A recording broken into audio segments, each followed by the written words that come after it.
How do you react to change? If you don't like change, don't be an entrepreneur. If you can convince yourself to embrace change, be an entrepreneur. It's all about change. And how you exploit it, and how you come up with something that's new or better. Now you're ready to innovate. Innovating an invention. Innovating, my simple definitions, innovating is finding the problem in the marketplace that you believe you can solve either first or best. Invention is developing a solution for it. So if you start in the back room developing really cool technology, then you decide to come out of that shell and figure out if there's a place for it in the market, you're gonna be in trouble 9 times out of 10. But invention and insight can lead to the creation of value. I think only if it addresses a problem in the marketplace that's worth solving. So we talked about Nikki Navta, one of the people I'm working close with, and Zulama. This is a problem worth solving. I'm noticing that this room is slightly more awake than that room, and not as many people are holding their heads, but this is a problem worth solving. And she's setting out to solve it. And she's got real customers. And all of this is important.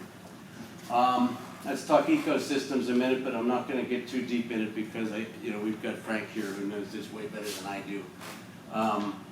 One of the things that impressed me in a week-long class I took on private equity in UC Berkeley is I really learned, I always knew Silicon Valley was big and important in terms of venture funding.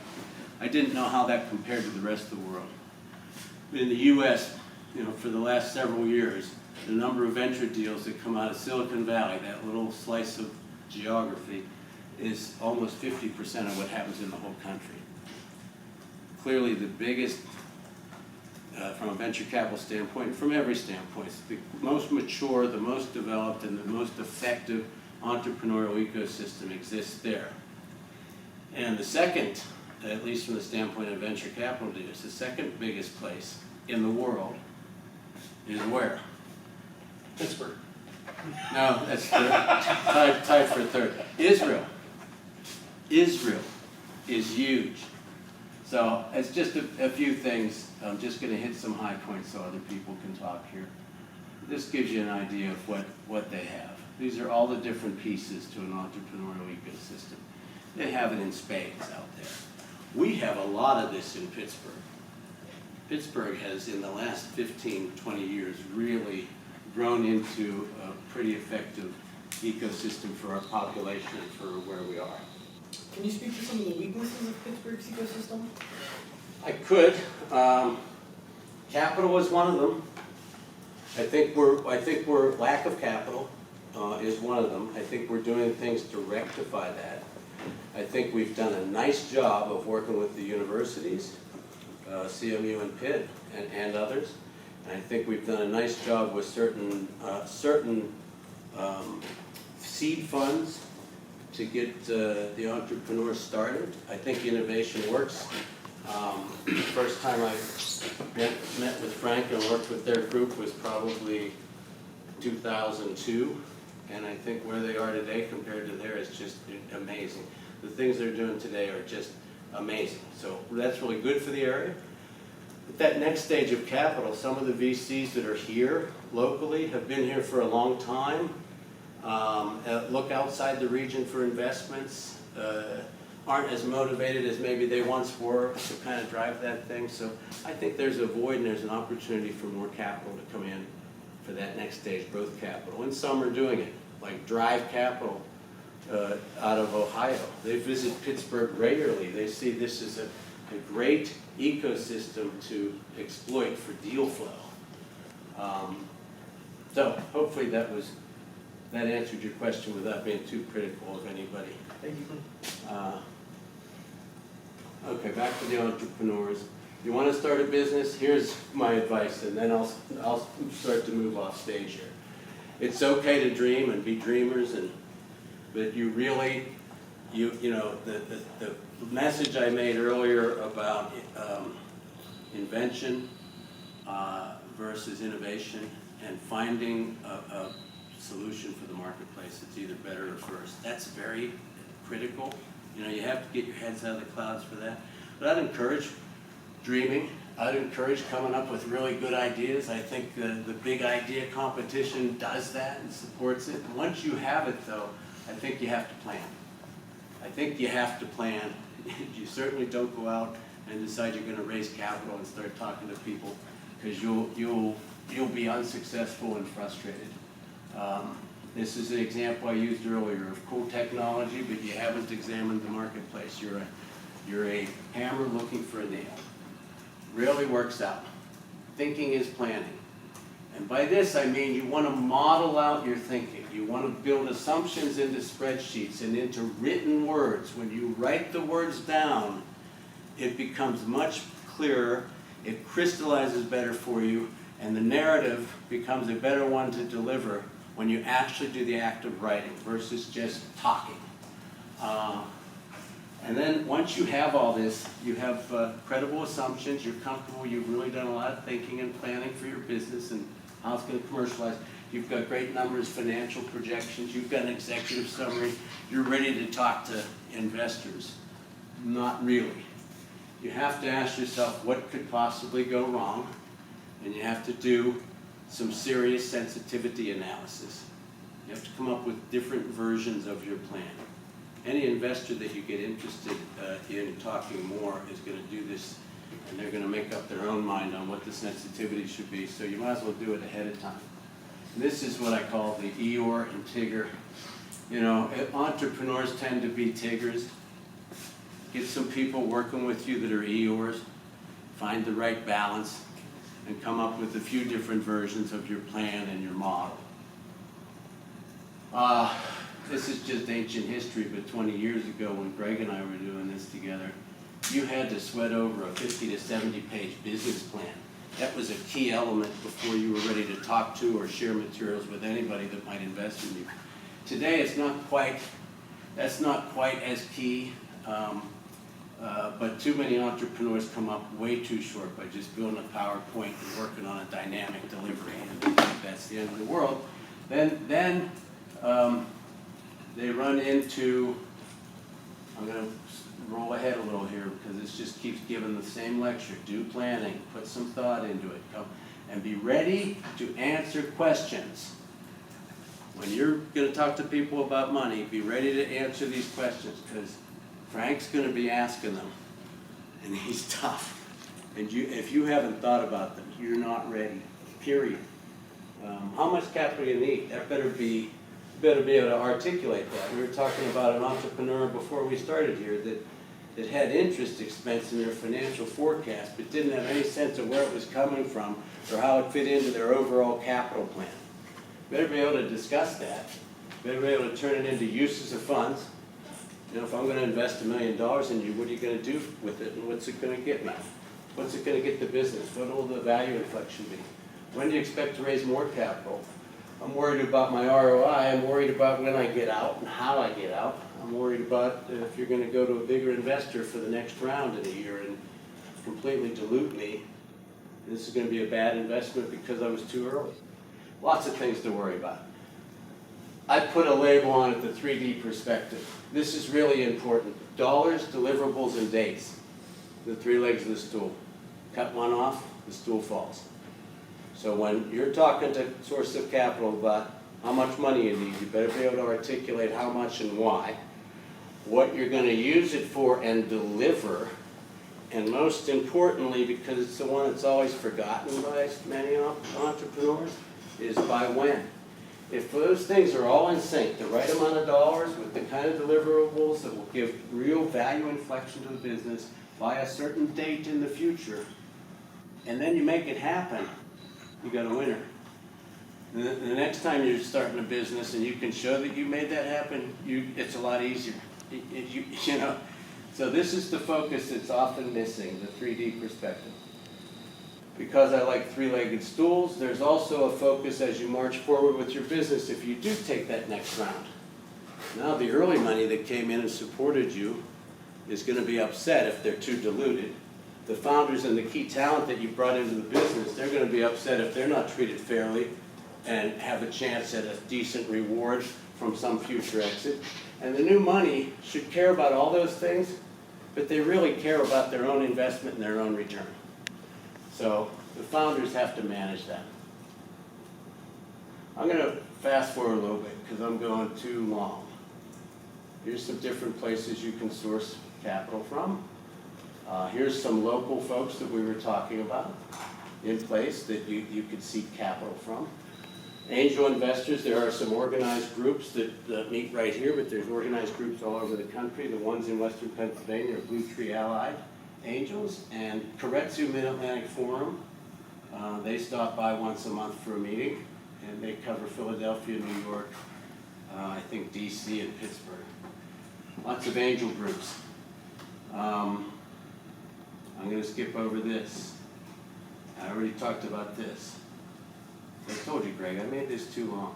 There's local venture capital. To your question, we talked about that a little bit. The Three Rivers Venture Fair, I attended that, and I was fascinated by how far it's come compared to where it was 10 years ago. They had a little thing where there was like speed dating between the sources of capital and the entrepreneurs.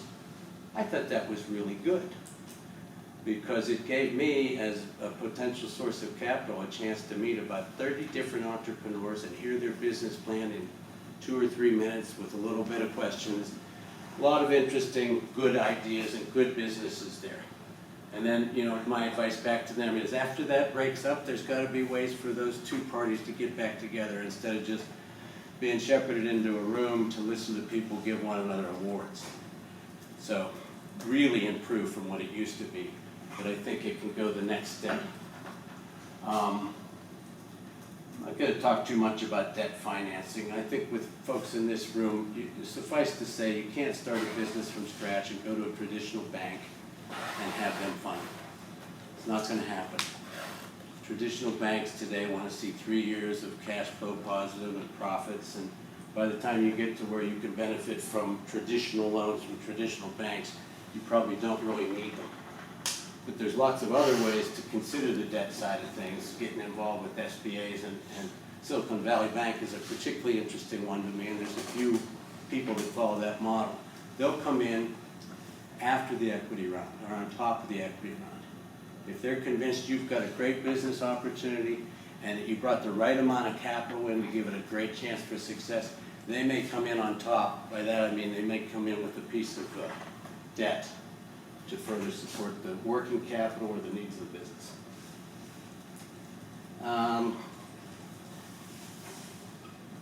These are just different stages. I've talked at length about these. If anybody, just stop me with questions as you go.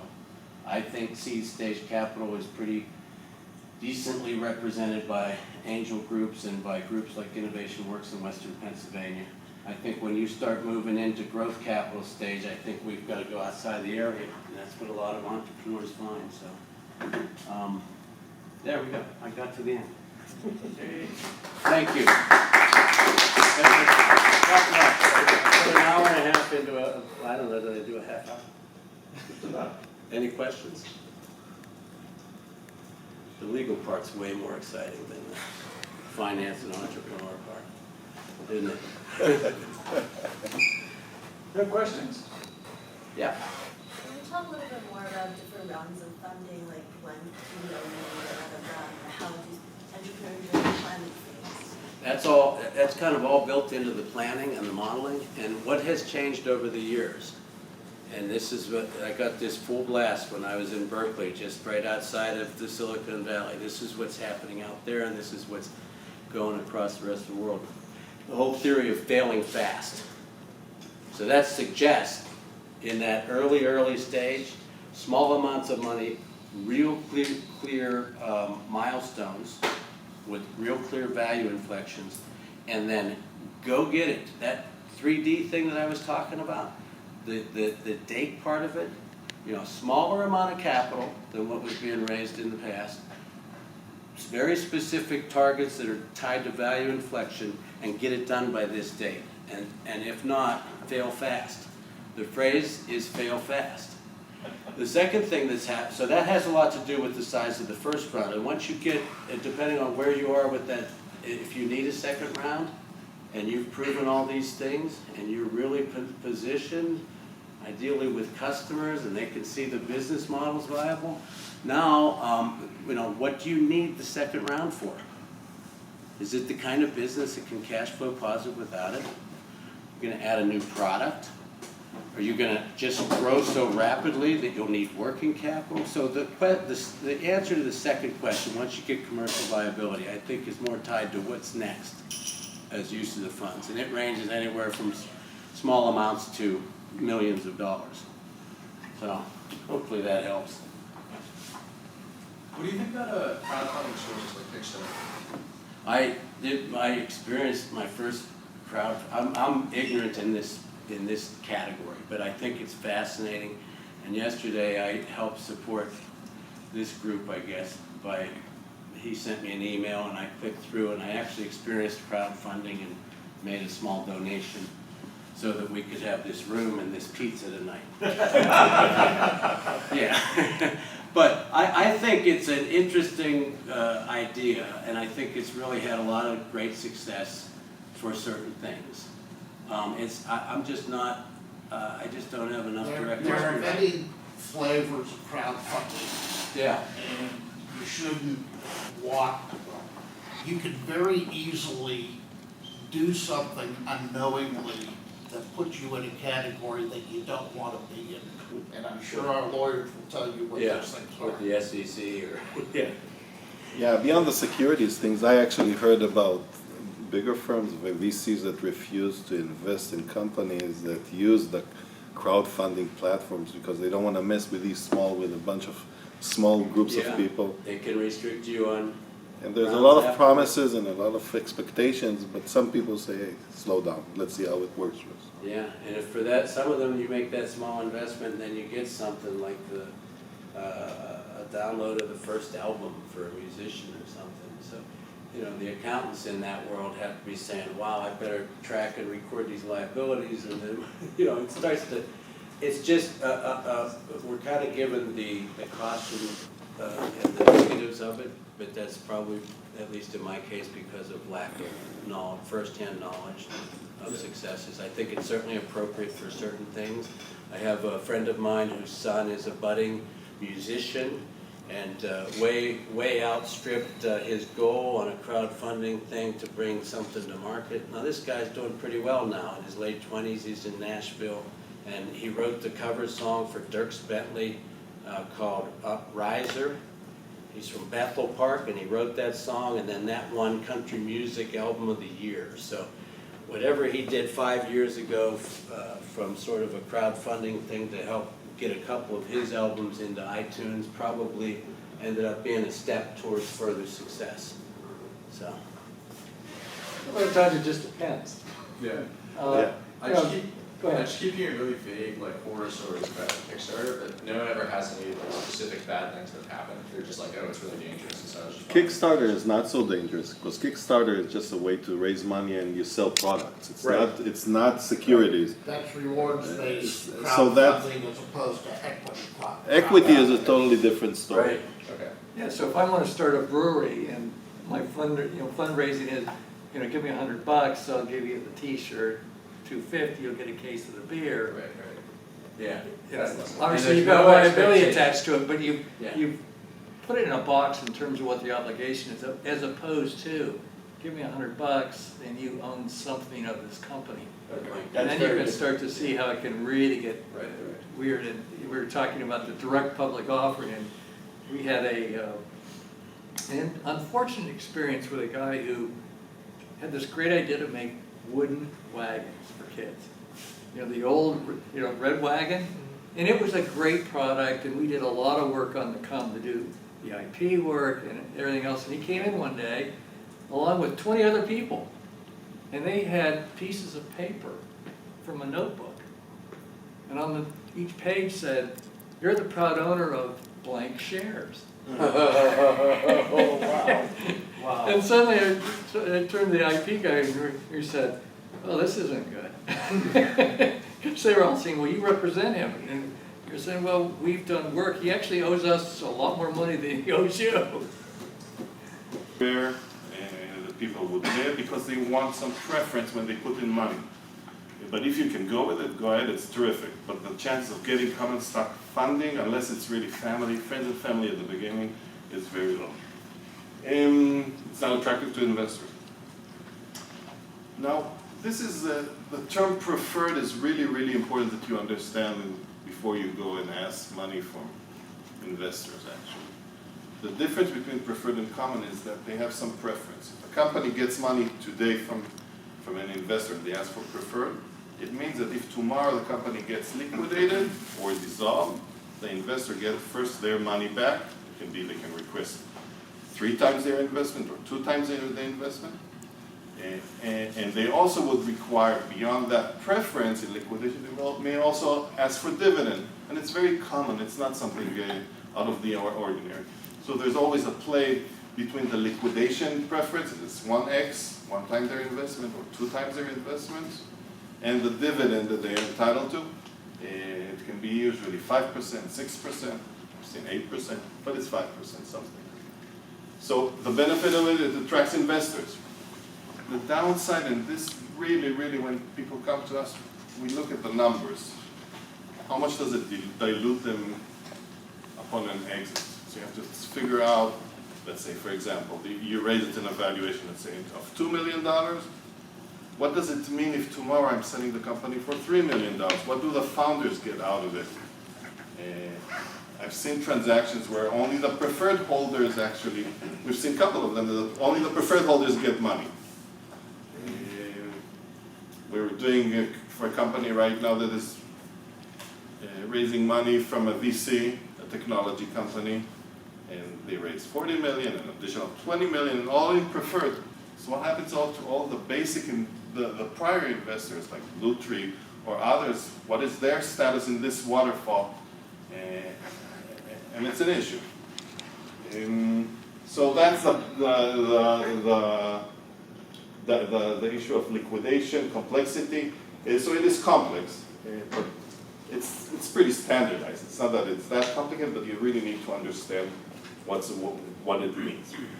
Usually when you... Before we go on, Oded's comment in terms of not only the liquidation purpose, but the dividend's important to keep in mind because it can be, it's a sneaky little term because it's likely not to be paid in cash.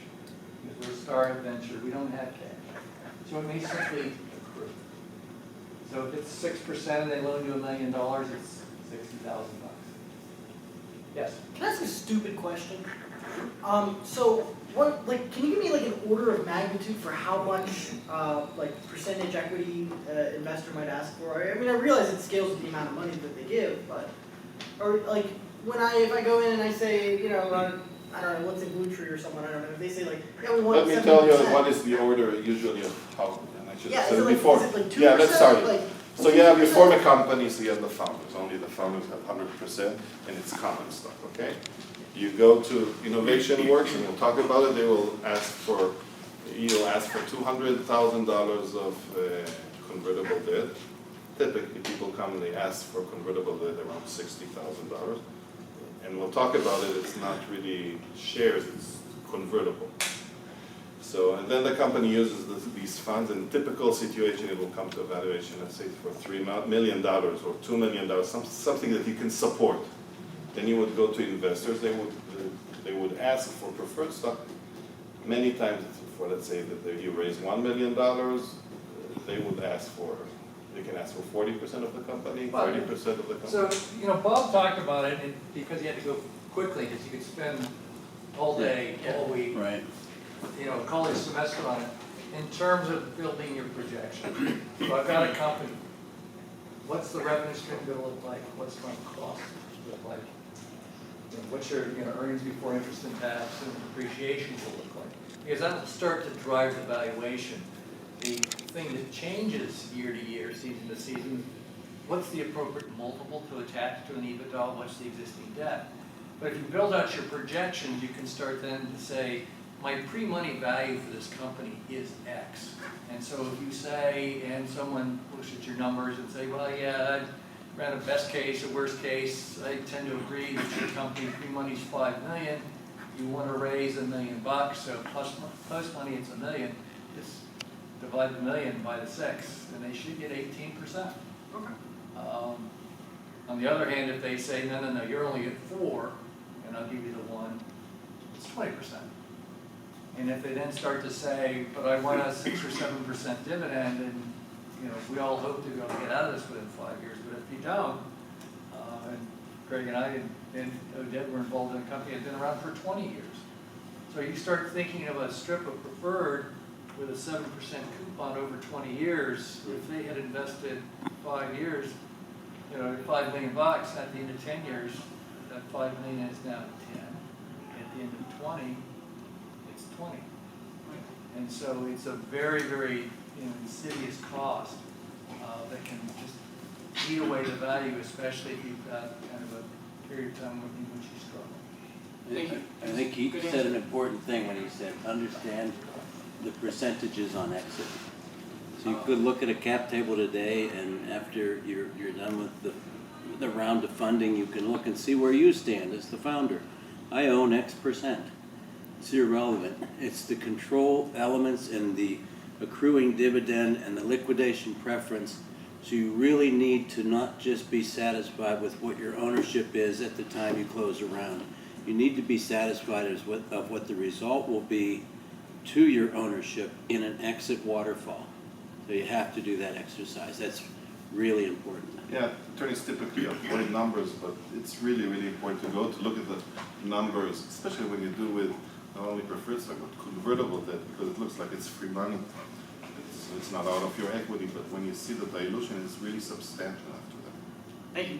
So Bob, you mentioned that you had it on one of your slides, and you've been kicking around. And the other number that changes slightly from time to time is what's the expectation of return on investment.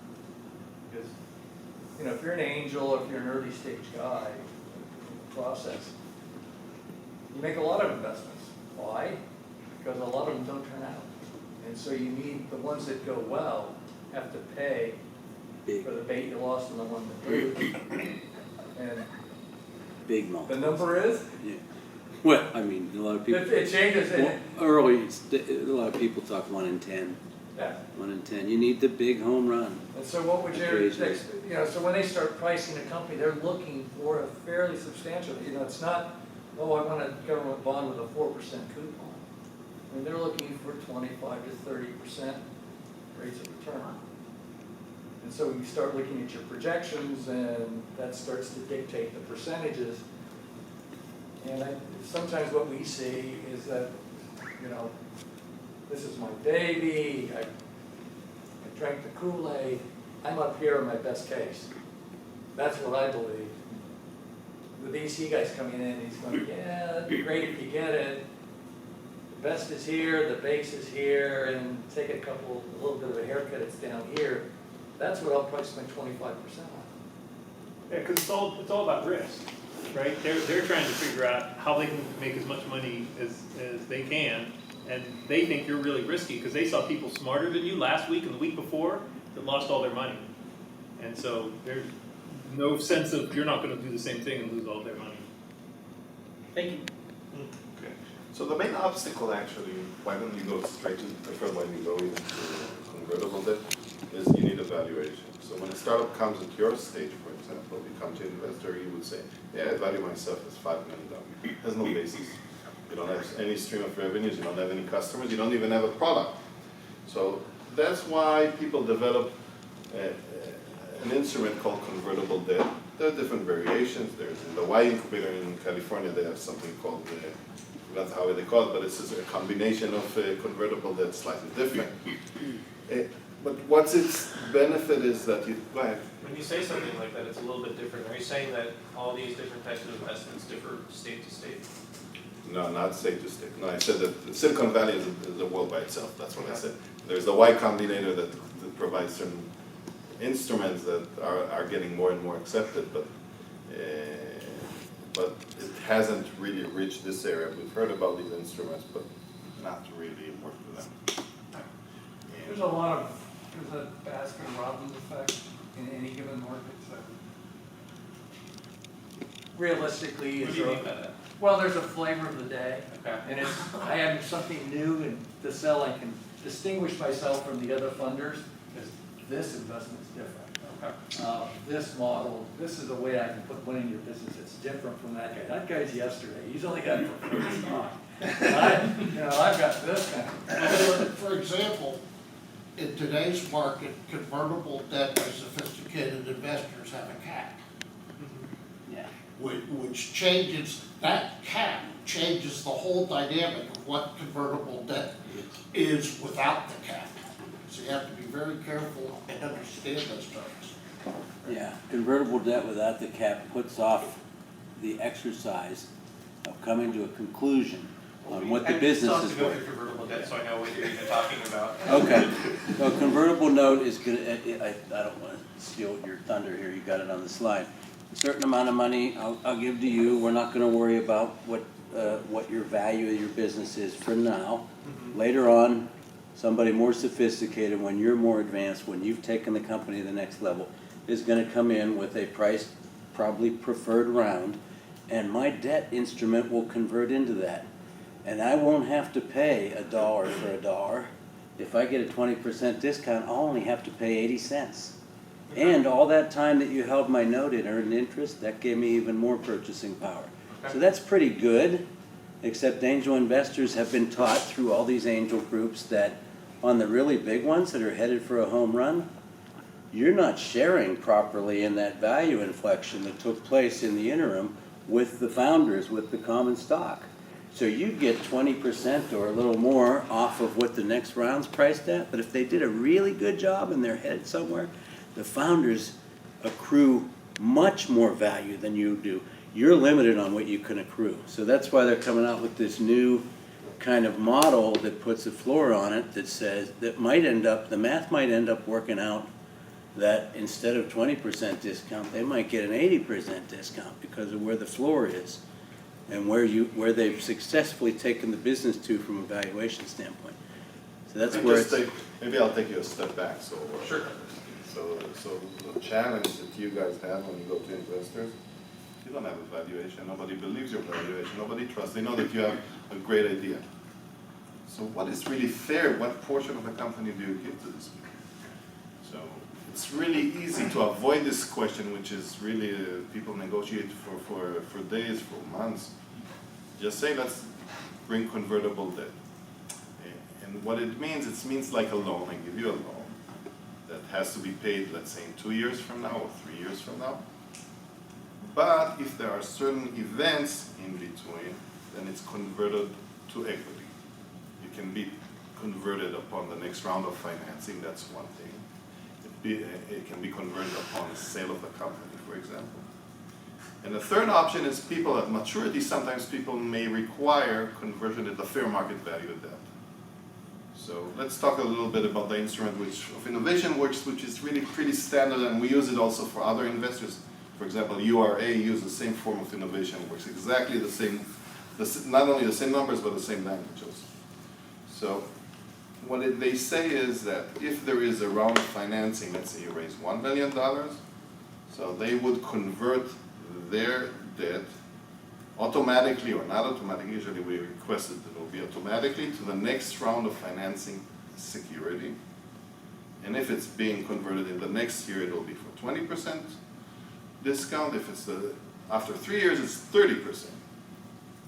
And the Innovation Works will say to you also, if you sell the company, we want 50% discount, not only 10% or 20%, because that's where their home run is. Okay, so that's a basic of convertible debt. Right. I have a question. So can you pick which one you want them to convert it to? Like new security or common stock? So I'll tell you what's the market, and I won't take into account Innovation Works, they have some discretionary, but if I draft the documents, I say it's mandatory. Once you reach a certain threshold, it's automatically converted. Why? Because investors won't like these convertible debt hiding behind and continue getting preference over them, actually. And the ones who are going to pay it, it's the investors. So they require that as a condition for their investment of $1 million, that all convertible debt would be converted into it. Okay? So here is something that, you mentioned caps. So what does it mean, caps? Caps is more and more in the market. It's something that says it's not only that I give the discount, it will be converted to the number of shares, which is either the 20% discount or that number that would equal to a valuation, let's say, of $5 million. I'm trying to resist it, but my powers are limited. Many times it doesn't work. But my starting point is with no caps. If it's market, I don't know if it's market or not, but it still works. For example, InvisionWorks don't require a cap in their share. We've talked about it. You Since thought? it's market that. Okay, but it's not there yet. But it's not there yet. No, I mean, innovation works, our bottom line is job creation.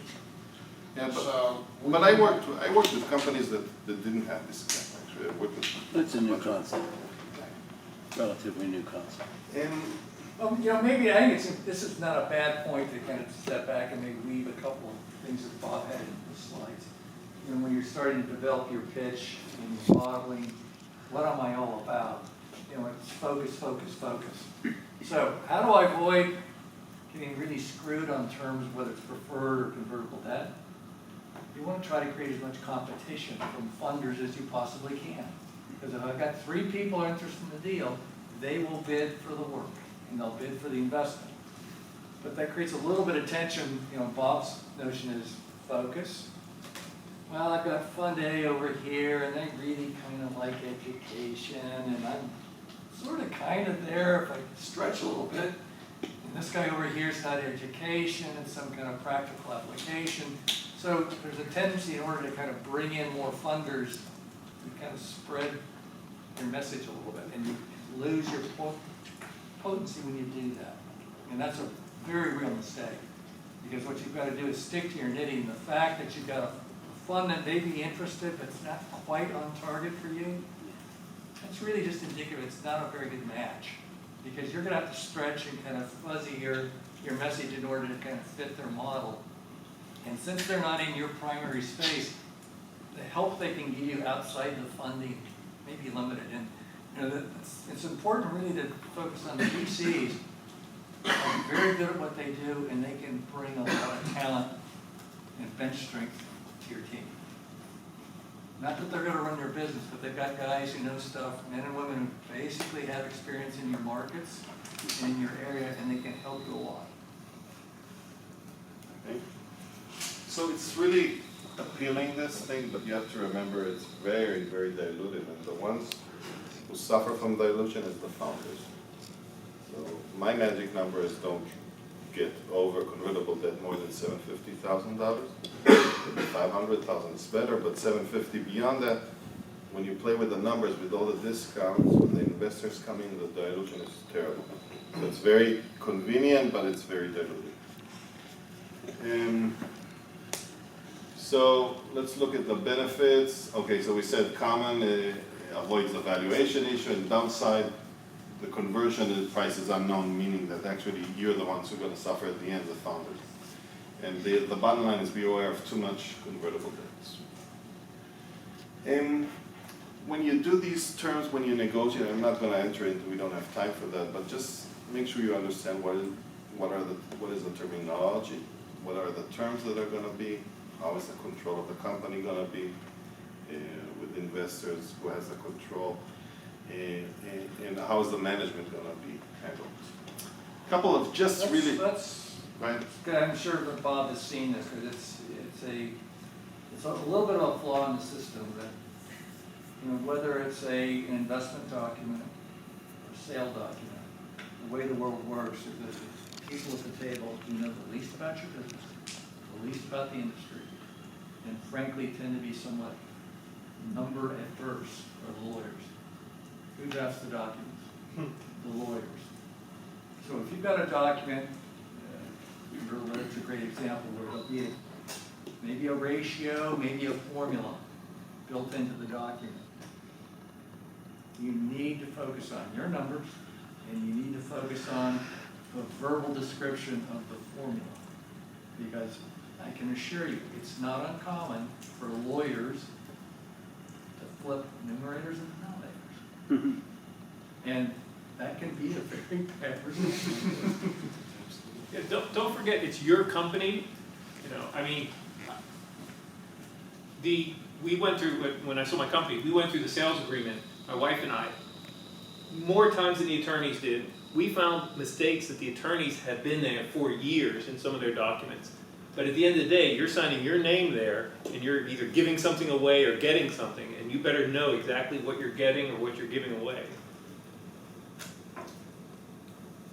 Yeah, there are companies, the capital structure is so complicated that only me and Henry can, I developed a spreadsheet for one of the companies that only I understand, that Henry can monitor actually somehow. So for sanity. That's permanent employment plan. Yeah, so that's exactly, that's my job, it's safety. He's very narrow in it. But we don't want to lose that spreadsheet. So we talked about this. So that's exactly where I'm heading to, is keep it simple. I'm not going to talk a lot about securities laws. It's a discussion by itself. Just the high level things is you need to remember when you sell securities, it can be common stock, it can be preferred, and also convertible debt basically. Remember that there is a general registration requirement both at the federal level and the state level, unless you fit to certain exemptions. But what you need to learn from that is the most common available exemption. There are a couple of exemptions. And when I say 506B, basically it's, or people call it Reg D or 506, that's the standard exemption that provides you the ability to sell to people that can be accredited or non-accredited. Accredited are a little wealthy people, up to a certain amount. But you need to file within 15 days after the first sale something with the SEC, and in each state level. Now, each state has its own rules. For example, if you go to New York, so there is a filing requirement before that. So that's a basic one, and that's what we feel very comfortable relying on. But you cannot go publish it in your website and raising money. No way, don't do that, because you will be violating securities laws. You cannot publish in the newspaper and raising money. Not even a press release. You cannot do these things.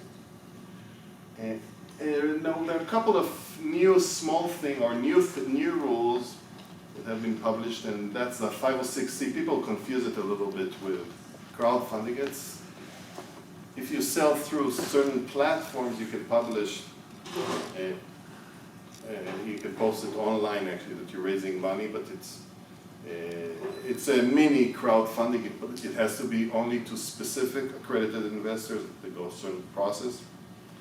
I tried it recently with a company. It didn't work so well. It's through a platform called CircleUp.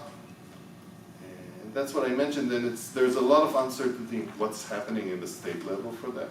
But it's feasible, it works. People worked with them. I heard investors saying, hey, it's not working for us. We don't want to invest in companies like that because they buy a piece of equity from people that you don't know where they are, from what's their background. If you need their consent for something, how are you going to obtain it? And so that's something that has been evolving in the last couple of years. It's not the regulations of crowdfunding that I'll talk in a second. It's something different. But there's a lot of uncertainty. I wasn't a fan of it, but people use it, and for some people it works. I think it's helpful to point out that, take a decade step back, the federal system is designed primarily on disclosure.